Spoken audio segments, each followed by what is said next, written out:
एक समय की बात है, एक जंगल में एक दयालु गिलहरी सैम ने एक घायल पक्षी को पाया। उसे अनदेखा करने के बजाय सैम ने पक्षी की देखभाल की जब तक वह फिर से उड़ने में सक्षम नहीं हो गया।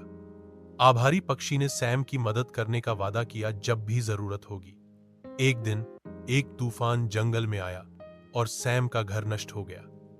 पक्षी ने सैम की परेशानी देखी और अन्य पक्षियों को इकट्ठा करके गिलहरी के घर को फिर से बनाने में मदद की। तब से सैम और पक्षी सबसे अच्छे दोस्त बन गए, हमेशा एक दूसरे की मदद करते और जंगल को दया और टीम वर्क की शक्ति दिखाते। जय हमेशा।